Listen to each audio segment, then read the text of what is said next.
Hello from Colombia, Taika. Hello, how are you? I'm fine. Thank you for taking the time. Of course. We met briefly in the 2020 Golden Globe Awards, and you were so kind and welcoming, man. So I gotta confess that I became a fan of Taika the person since that moment. That's the way in. Yeah. Becoming a fan of the... Taika the person is the gateway drug to Taika the artist. Oh! Come with me. Because you're worth it.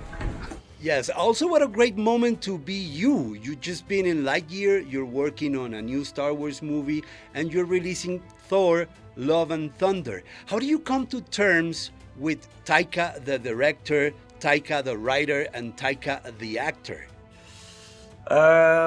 Well, they're all different parts of me, and, the writer is really protective of the script and the story, and the director, is like trying to construct the whole thing, and the actor is the most selfish version of me. And, that's the one who turns up late and doesn't learn his lines. Is it the more fun also? Yeah, the actor version is, he has more fun for sure.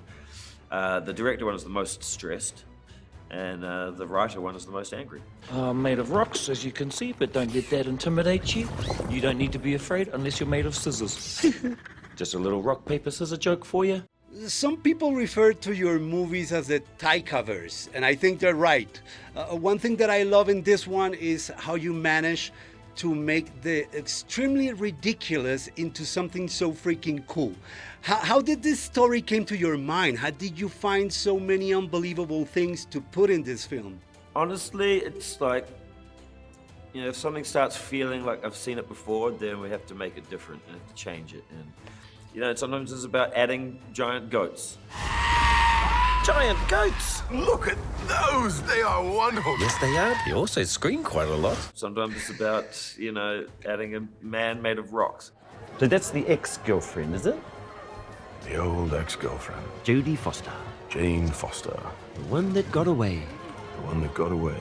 That means escaped. Yeah. And, for me, I just keep trying to put as many things into the film as possible. And then Marvel, they will say, there's maybe too many things now. Let's take some of the things out, now it's too crazy. And so, and I don't know about this Taikaverse thing, but as long as I can keep working, I'll keep trying to do something different. And it's about making me feel creatively interested in turning up to work. If it feels like it's the same thing every day, then it's going to be boring, and then the work will be bad. Well, you're right. Something that I love also in this movie is the return, obviously, of Natalie Portman. Why did you felt this was the perfect time to give Jane Foster her rightful place in the MCU? Well, Jane's character, is much loved by fans, and Natalie Portman is much loved by just the general population of the planet Earth, and so including myself. And I've always wanted to work with her. I've been a huge fan of hers for many years, and we wanted to bring back that character in a meaningful way. We didn't want to just do the same thing where she was just the girlfriend of Thor, where she was just, the scientist who works out in Albuquerque and hangs out around on the side. We wanted to give her a more meaningful part, and and that came from the comic run, The Mighty Thor, which was a comic book. Jane?